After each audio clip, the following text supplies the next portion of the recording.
ராஜகுலே ஜாதா விஸ்ருதா அவ்யரூபேண பரிதாவசி ராம ராஜகுலே ஜாதா நல்ல சக்கரவர்த்தி குலத்தில் பிறந்துவிட்டு தர்மவானிதி விஸ்ருதா உலகம் முழுக்க உன்ன தர்மிஷ்டன் தர்மிஷ்டன் தர்மிஷ்டன்கிறாள். அவன் விஸ்ருதாங்கிறாள். இங்க பார்த்தாலும் உன்னுடைய தார்மீகத்துவத்தை சொல்லாத இடம் இல்லை.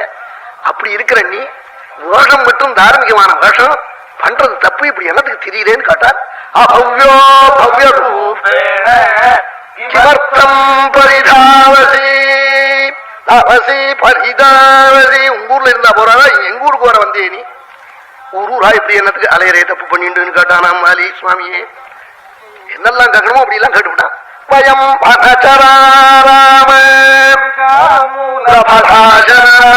குரங்கு காய்கிழங்கு சாப்பிடுறவாள், கீழே இருக்கிற கரங்க பேத்து திங்கிறவாள். ஏஷா பிரகிருதி ரஸ்மாகம் சக்கரவர்த்தி மனுஷன், நாங்கள் குரங்கு மிருகம். உங்களுக்கு எனக்கு என்ன மனஸ்தாபத்துக்கு ஹேது? ஒரு விதமான மனஸ்தாபத்துக்கும் பிரசக்தி இல்லை. என்னத்துக்காக அப்படி பண்ணினேன்? அல்லது சண்ட ராஜாக்களுக்குள்ள மனஸ்தாபம் வரத்துக்கு மூணு.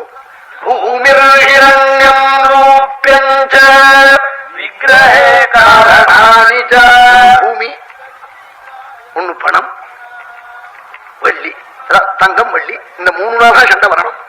அதனாலதான் அர்த்தசாஸ்திரங்கிறதோ அர்த்தம்னா பூமின்னே சொல்லிவிட்டாள். அவன் அர்த்தசாஸ்திரம்னா பூமியை பத்தின சாஸ்திரமா? ஏன்னா பூமி ஆத்மாவை போலையா? ஆமா, நம்ம ஊர்ல திருவதிக்கணியில இருக்கிற வயல்ல விளைஞ்ச நெல்லு வேணா கல்கத்தாக்கு போகலாம், இந்த பூமி கல்கத்தாக்கு போகுமோ? அது மாதிரி இந்த சரீரம் மட்டுமானா போகும், ஆத்மா போகாதான். நம்ம சுக்காச்சாரியர் இப்படி சொன்னா பாகவத திருஷ்டாந்தம். ஆத்மா நித்தியம், சரீரம் அனித்தியம். அதுக்கு என்ன காரணம்னா பூமி நித்தியம். பூமியில இருந்து கிளம்புற தானியாதிகள்லாம் எங்கேயோ போயிடும், பூமி போகாது, அப்படி இருக்கும். அது மாதிரி ராஜாக்களுக்குள்ள சண்டை வருவதற்கு காரணம் சாஸ்வதமான பூமி, அதுல இருந்து விளையிற தங்கம், அதுல இருந்து கிடைக்கிற வெள்ளி. இதுதான் காரணம். நாம் வெள்ளிக்கும் தங்கத்துக்கும் பூமிக்கும் நான் சண்டைக்கு வர ஆள் இல்லை. என்ன என்னத்துக்கா இப்படி நீ பண்ணினேன்னு கேட்டானாம்.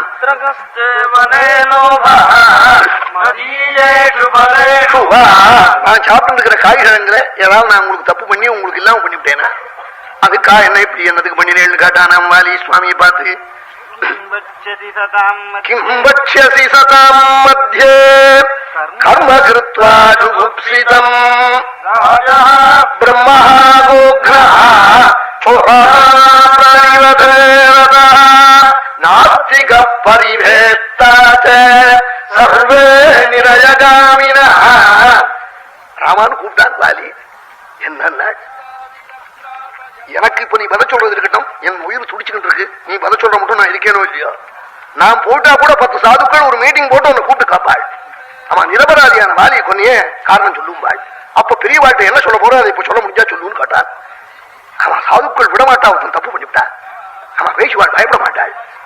அவன் பயந்திருந்தா அவன் சாது இல்லைன்னு விட்டாள் திரௌபதி. அவன் சத்தியத்தை பேசாதவன் அவன் சாது இல்லை, அவன் விருத்தனும் இல்லை, அவன் சபைக்கு அருகம் இல்லை, அவன் ஆத்துக்குள்ள இருக்கலாம். கிம்பட்சசி சதாம் மத்யே கர்ம கிருத்வா ஜுகுப்சிதம். ஜுகுப்சிதமான ஒரு காரியத்தை பண்ணி எல்லாத்தையும் வச்சிருந்தான் கம்பர். அவன் அந்தந்த ராஜாக்களுடைய சரித்திரத்தை அரமணை சவத்துல எழுதுவாளே, ராமா நீ வாரிவதம் பண்ணின அழக ஒரு மரத்தை போட்டு எழுதி போடுவாள, அவன் மானம் போடுவேன்னு காட்டானா. வால்மீகி குணத்தை வச்சிருந்து அதுல இருந்து அவர் பிடிச்சு விட்டாருன்னு ஒரு புடி மேல. கிம்பட்சசி சதாம் மத்யே கர்ம கிருத்வா ஜுகுப்சிதம். நீ இது மாதிரி பண்ணதுக்கு என்ன பதில் சொல்லுவேன் சாதுக்கள் இடத்துல? அவன் யாராரு நரகத்துல போய் திண்டாடுவான்னு சொல்லி இருக்கு தெரியுமா சாஸ்திரத்துல?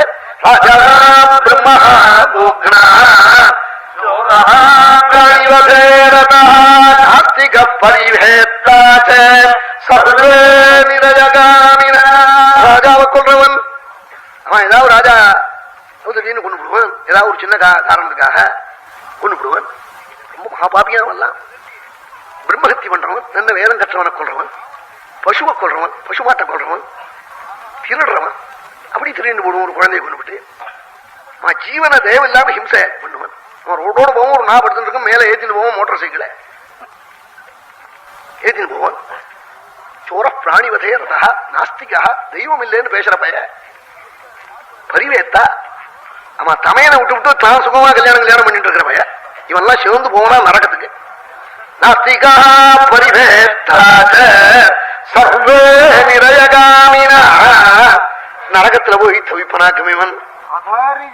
அதாரியம் சர்மபே சத்வீஹி ரோமான்யஸ்திஜவர்ஜிதம் ரமணான்.